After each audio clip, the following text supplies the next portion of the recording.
P गए? अरे वही पानी मिला था क्या? बोले महाराज अब रात में दिखा नहीं, वही पानी पी गए, क्या करूं, अब क्या होगा? वशिष्ठ जी ने कहा पेट बढ़ेगा और क्या होगा। अब समय बीता, समय अनुसार धीरे धीरे 1 महीना, 2 महीना, 3 महीना, 9 महीना बीत गया। अब ये हुआ कि बच्चे को जन्म कैसे दिया जाए। तो वशिष्ठ बाबा आए, ऑपरेशन थिएटर की तैयारी किए। वशिष्ठ बाबा ने ऑपरेशन किया और बेटा का जन्म हुआ। उस बच्चे का नाम मानधाता पड़ा। इंद्र जी ने अपनी उंगली पीने के लिए दिया था कि भाई दूध भी तो पिलाना था, तो अमृतमयी उंगली मुंह में चटा दिया था, जिसके कारण उस बच्चे को भूख नहीं लगती और ना ही वो कमजोर पड़ता। तो सखियां कहती हैं, अरे पुरुषों के बेटा होके अवध में सुनाला, पुरुषों के बेटा होके अवध में सुनाला, उन्हें पिए खातिर, पिए खातिर अमृत पियाला हो, सकल जग से निराला, पिए खातिर अमृत पियाला हो, सकल जग से अयोध्या वाला हो, सकल जग से निराला, अयोध्या वाला हो, सकल जग से निराला, अयोध्या वाला हो, सकल जग से निराला, अयोध्या वाला हो, सकल जग से निराला, अयोध्या वाला हो, सकल जग से निराला, सकल जग से निराला, सकल जग से निराला। सखियां गाली देती हैं, सखी कहती हैं, सखियों अयोध्या में क्या क्या हुआ कहां तक बताएं, अयोध्या की पूरी कुंडली मुझसे पूछ लो। अब लक्ष्मण जी बोले हम भी कुछ गाली दें क्या? सखियां बोली आपका पद तो नहीं होता कि आप गाली दो। राम जी ने कहा चुपचाप बैठे रहो, प्रधानमंत्री का भी विवाह हो तो ससुराल में वो कुछ बोलते नहीं है, और माताएं जी भर के गाली देती हैं। अब महाराज गाली तो जब बहुत ज्यादा देने लगी सखियां, तो लक्ष्मण जी से रहा नहीं गया। लक्ष्मण जी ने कहा भैया मुझसे सहन नहीं हो रहा है, मेरे पूर्वजों को ना जाने क्या क्या ये सखियां कह रही हैं, भैया कुछ कीजिए आप, या तो हमें बोलने दीजिए, मैं धारा प्रवाह गाली दूंगा नॉन स्टॉप, और अगर आप मुझे नहीं कुछ बोलने देते तो आप बोलिए। राम जी ने कहा चिंता मत करो अभी कुछ करता हूं। अब देखो गाली देने वाली सामने नहीं आती गाली देने, ये भी एक उनकी खासियत होती है, वो सामने से गाली नहीं देती, वो कहीं छिपी रहेंगी दरवाजे के पीछे घूंघट में मुंह छिपा करके तब गाली देती हैं। तो राम जी ने अटारियों पे देखा कि सखियां अटारियों पे चढ़ी और वहां से गाली दे रही है। जैसे सखियों की तरफ राम जी ने देखा, सखियां सोची सरकार अरे कुंवर साहब हमारी तरफ देख रहे हैं। तब तक राम जी थोड़ा मुस्कुरा दिए, और जैसे मुस्कुराए तो जो गाली दे रही थी वो तो बिना घायल के घायल हो गई, और दशरथ जी को गाली देना छोड़ करके जनक जी को ही गाली देना प्रारंभ कर दिया। जनक जी कहते हैं देवियों क्या कर रही हो, मुझे क्यों गाली दे रही हो? दूसरी कहती है सरकार इन्होंने ऐसी मोहिनी डाली कि हम भूल ही गए किसका नाम लेना है। ऐसे आनंद पूर्वक 6 महीना तक भगवान रहे, और ऐसा नहीं है कि मतलब घर में कोई आ जाए, लोग रोकते तो हैं, कहते रुकिए, अरे थोड़ा और रुकिए, बड़ा अच्छा लग रहा है आप हैं, लेकिन मन ही मन कहते ना जाने कब ये जाएगा। ऊपर से तो रोकते हैं और मन ही मन मनाते ना जाने कब जाएगा ये। और मेहमान घर में आ जाए तो कोई परेशान हो या ना हो, माताएं पहले परेशान हो जाती, 2-4 रोटी और बढ़ाना पड़ेगा, आ गया अब खाएगा। लेकिन मेहमानों को देख करके कभी क्रोध नहीं करना चाहिए। ऐसा करने वाले जब मर के जाते हैं ना, तो नरक में गिद्ध लोग उनकी आंखें नोचते हैं फिर। तो इसलिए घर में अतिथि आए तो उनका स्वागत कीजिए, कभी उनको देख करके नाराज मत होइए, जो है वो लेकर उपस्थित होइए। जनक जी के यहाँ राम जी रह रहे हैं, धीरे धीरे समय बीत रहा है।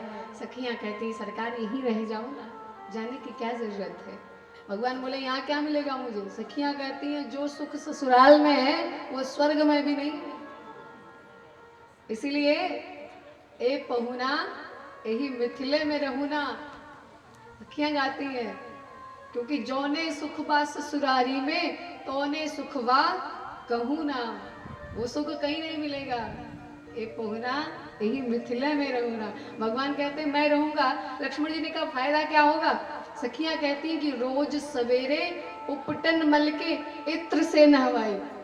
ये वहां की भाषा है, मिथिला की। आपको रोज उपटन मल मल करके नहलाएंगे, इत्र लगाएंगे, तेल लगाएंगे आपको। और ये जो काली काली सूरत लेके आए हो ना, 1 महीना के अंदर आपको गोरा ना बना दिए तो कहना, सब गोरे हो जाओगे। सो महाराज लक्ष्मण जी ने कहा फायदा तो है ही, पर गोरा मुझे थोड़ी होना है, गोरा भैया को होना है, वो जाने, मैं तो गोरा पहले से ही हूं। तो महाराज हास्य विनोद के साथ बहुत दिन तक ठाकुर जी रहे। और अब जब दशरथ जी को लगा कि नहीं अब चलना चाहिए, और हमें भी लग रहा है कि अब हम लोगों को भी चलना चाहिए, क्योंकि राज तिलक तक कथा करनी है और समय बस आज और कल का बचा हुआ है।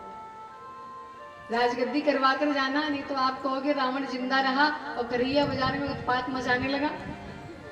तो रावण को जिंदा छोड़कर नहीं जाएंगे, बिना मारे जाना नहीं है, कथा के माध्यम से मार के ही जाएंगे। तो महाराज राम जी नित्य तैयार होते हैं, क्योंकि माताओं की याद आती है, माताओं के पास जाना है। लेकिन जनक जी महाराज रोज रोक लेते हैं, पर आज दशरथ जी ने कहा महाराज नहीं, बहुत दिन हो गया रहते, और इतना दिन तक किसी राजा को अपना राज्य छोड़कर बाहर नहीं रहना चाहिए। राज्य संचालन के लिए उसे हमेशा रहना चाहिए, प्रजा की सेवा में। कहने के लिए तो वो राजा है, लेकिन वास्तव में वो पूरी प्रजा का सेवक है। प्रजा उसकी सेवा करे राजा मान करके, और राजा को अपने आप को सबका सेवक मानना चाहिए, पूरी प्रजा को पुत्रवत स्नेह करना चाहिए। जनक जी महाराज ने राजमहल में संदेशा भिजवा दिया। रनिवास में माताएं जब सुनी कि अब बेटियों का विदाई करना है तो व्याकुल हो गई माताएं, क्योंकि अब बेटियां पराये घर जाने वाली, परदेश जाने वाली हैं। पता नहीं वहां कैसा व्यवहार इनके साथ किया जाएगा। एक माँ को बड़ी चिंता रहती है, बेटा परदेश जाता है तो माताएं बहुत रोती हैं, पर बेटी जब विदा होती है ना, दुश्मन भी रोने लगते हैं बेटी के विदाई में। क्योंकि कितना भी आप सुख दे दो, कितना भी आप बेटी को दान दहेज दे दो, लेकिन उसका भविष्य कैसा होगा ये आप तय नहीं कर सकते। ये आप नहीं कुछ उसमें कुछ नहीं कर सकते, उसके भाग्य में जो है उसे झेलना ही झेलना है। जनक जी ने तो विवाह किया था कि हम तो कर रहे हैं अपने बेटी का विवाह, अयोध्या में चक्रवर्ती जी की बहू रानी बनेगी हमारी बेटी, और भविष्य में चक्रवर्ती सम्राट की पत्नी बनेगी, रानी बनेगी, महारानी बनेगी। पर क्या ऐसा हुआ? बनी तो, और वो सुख कितना दिन तक मिला? तो सुख दुख हम सब लेकर पैदा होते हैं, अपने साथ लेकर आते हैं। जितना हमारे नसीब में उतना कोई छीन नहीं सकता, और जो नहीं है आप सर पटक करके भी पा नहीं सकते। इसलिए संतोष करना सीखिए। जीवन में जो संतोषी व्यक्ति है, जिसने संतोष करना सीख लिया, वो फिर बहुत सुखी रहेगा, जीवन पर्यंत सुखी रहेगा। और जिसको हाय हाय लगा कि कितना आता जाए कितना आता जाए, वो तो फिर एक आए या ना आए इसकी गारंटी नहीं है, पर वो हॉस्पिटल जरूर जाएगा। भाई ज्यादा सोचोगे तो हॉस्पिटल जाना ही जाना है। क्या लगा रखा है और आए, जितना आ रहा है उतना ही और आए। हमेशा सुनते हैं कि उतना ही आएगा जितना भाग्य में होगा। कर्म से ज्यादा और समय से पहले मिलता नहीं है। कर्म जितना किया है उतना ही मिलेगा, और जब मिलना होगा तभी मिलेगा। किसी के हाथों में बनना बिगड़ना अगर होता, अगर हमारे हाथों में होता कि हम बन जाएं बिगड़ जाएं, तो हम तो राष्ट्रपति ना बन जाते, भी राष्ट्रपति बन जाते। माता सुनैना आई और जानकी मैया को गोद में बिठा करके शिक्षा देने लगी, बेटी ससुराल जा रही हो, सबकी सेवा करना। ध्यान देना, एक रानी अपनी बेटी को शिक्षा दे रही है, जो राजकुमारी है और भविष्य में रानी बनने वाली है, उसको ये शिक्षा दिया जा रहा है। ये 2-4, 10,000, 50,000, 1 लाख कमाने वाले की बेटी नहीं है ये। लेकिन देखो, माँ ने कभी ये नहीं सिखाया कि दहेज का धौंस जमाना ससुराल में। ये नहीं कहा कि हम दहेज देकर भेज रहे हैं तो तू 8 बजे के पहले उठना मत। एक बात बताऊं ना, तो अपनी बेटी को कुछ दो या ना दो, पर अच्छी शिक्षा और अच्छे संस्कार जरूर दो, क्योंकि वो जब संस्कारित होगी तो उससे उत्पन्न होने वाले संतानों को भी वो वही संस्कार देगी। यानी आप रहो या ना रहो, पर आपके द्वारा दिया गया संस्कार सदियों तक रहेगा, पीढ़ी दर पीढ़ी बढ़ता जाएगा। इसलिए कभी गलत मत सिखाओ बच्चों को। बच्चों के दोषों को भी देखो, हमारे बच्चे में कमी क्या है। हम नहीं देखेंगे तो जमाना नहीं देखेगा, जमाना बस ये बताएगा कि गलती हुई कहां, लेकिन हम अगर ध्यान दिए रहेंगे तो हमें पता रहेगा कि हो कहां रही है, होने से पहले ही बचा लें। सुनैना मैया कहती हैं, बेटी सास ससुर गुरु सेवा करेहू। सेवा का मतलब ये नहीं कि नौकर बन के आ रही है। जो सेवा कर रहा है वो स्वयं को भी नौकर ना समझे, और जो सेवा करवा रहा है वो स्वयं को महाराज ना समझे, या बहू को नौकरानी ना समझे। क्योंकि मैया कहती हैं कि एक स्त्री के जीवन में जिसने उसे जन्म दिया वो जन्म का साथी है, वही माता पिता। लेकिन विवाह होकर के वो जहां गई, जिसके घर गई, फिर वही उसका माता पिता है। सास ससुर ही उसके माता पिता हैं, उसी को स्वीकार करें। एक बहन जी ने कहा कि दुनिया में कितना अच्छा होता अगर बेटियों का विदाई ना होता। एक बहन ने कहा कि दुनिया में कितना अच्छा होता कि बेटी को अगर ससुराल ना जाना होता, और अगर बेटी ससुराल ना जाती तो शायद दुनिया के कोई माँ बाप रोते नहीं, क्योंकि बहू आती नहीं तो परेशान कौन करता, बेटी घर पे ही रहती, बेटी सेवा करती ना। बेटी ने कहा कितना अच्छा होता कि दुनिया में बेटियों को अपने मायके में रहने का अधिकार होता, तो बेटियां अपने माता पिता की खूब सेवा करती, कभी किसी माता पिता को रोना नहीं पड़ता। तो पतिदेव ने जवाब दिया कि कितना अच्छा होता, दुनिया में कोई माता पिता नहीं रोते अगर हर बहू अपने सास ससुर को माता पिता मान लेती। अपने सास ससुर को अगर माता पिता मान ले तो कोई भी वृद्ध, कोई भी माता पिता, कोई भी व्यक्ति रोए ना इस दुनिया में। लेकिन स्वीकार करने की बात है। और एक चीज और है, आते ही वो इतनी महान नहीं है कि वो आपके ही रंगों में ढल जाएगी, थोड़ा समय लगेगा, समय दीजिए उसे। दूसरे घर से आइए, दूसरा संस्कार लेकर आइए, आपके संस्कारों में बदलने में उसको समय लगेगा, आप में ढलने में उसको समय लगेगा, समय दीजिए। और जहां तक हो सके क्षमा कीजिए, क्षमा करना सीखिए, तब परिवार चलेगा। छोटी छोटी बातों पर बवाल कर दोगी तो फिर परिवार नहीं चलेगा, वो परिवार बिखर जाएगा। और जहां जिस परिवार में सुमति नहीं है वहां फिर क्या होता है, बोले जहां सुमति तहां संपत्ति नाना, जहां कुमति तहां विपत्ति निदाना।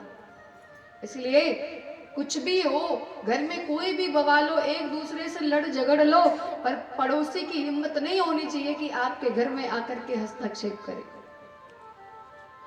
जब समाज की बात आए तो इकट्ठे हो जाओ, क्योंकि प्रेम में थोड़ा सा खटपट होना भी जरूरी होता है, बिना खटपट के प्रेम प्रगाढ़ नहीं होता। पर वो खटपट इतना ही हो जितने में प्रेम बढ़े, प्रेम समाप्त ना हो जाए, इतना मत करना खटपट। आजकल तो खटपट ही हो रहा है केवल, प्रेम कहाँ हो रहा है परिवार में। मैया कहती हैं कि हमेशा सास ससुर गुरु सेवा करे वो, अपने सासू माँ का और ससुर जी का और गुरु जी का। गुरु मतलब जो तुमसे बड़े होंगे, और गुरु जी होंगे, और अपने पतिदेव होंगे, हमेशा उनकी सेवा करे हो। पति रुख लखी आयसु अनुसरे हो। बेटी ऐसी सेवा करना कि पतिदेव को कहना ना पड़े। कहती पति रुख लखी, उनका रुख देख करके कि वो चाहते क्या है, बस उन्हें कहना ना पड़े, उनका काम हो जाना चाहिए, ऐसी सेवा होनी चाहिए। हमारे पिताजी एक बात हमेशा कहा करते हैं, जब हम लोग छोटे छोटे थे, हम तो ज्यादा दिन तक घर पे रहे नहीं, क्योंकि 12 वर्ष की अवस्था में ही ठाकुर जी ने अपने सेवा में ले लिया। लेकिन उसके पहले जब घर पे रहते थे तो लड़ाई झगड़ा बहनों में हो जाता था। तो दादाजी जब पानी मांगे तो कोई कहे तुम देने जाओ, कोई कहे तुम देने जाओ। तो पिताजी ने एक बात समझाई थी, जो कहने पे मान जाए वो देवता है, जो कहने पे मान जाए वो देवता है, और कहने पर भी ना माने वो कौन है? बोले वो राक्षस है। फिर कहने पर भी ना माने वो राक्षस है, और बिना कहे जो लेकर के उपस्थित हो जाए वो तो भाई सबसे बड़ा है, फिर वो देव से भी ऊपर है। तब से हम लोगों ने ये बात सीख लिया, देखते रहते थे कि कब दादाजी को किस चीज की आवश्यकता है। देखो ये अनमोल रत्न है, माता पिता दादी दादा अमूल्य है, इनकी सेवा कर लीजिए। जिस दिन आप इनसे बिछड़ जाएंगे ना, उस दिन समझ में आएगा उनका महत्व क्या था, उनका मूल्य क्या था, उस दिन समझ में आएगा। बुलाने पर कहने पर अगर किया तो क्या किया, सेवा तो वो है जो बिना कहे हो जाना चाहिए। मैया कहती हैं कि हमेशा सेवा करना, बेटी कोई शिकायत ना आए, तुम्हारे ससुराल से ऐसा संयोग बना कर रखना, बेटी चांद की तरह चमकना। बेटी ससुरे में रही है तू चांद बन के, बेटी ससुरे में रही है तू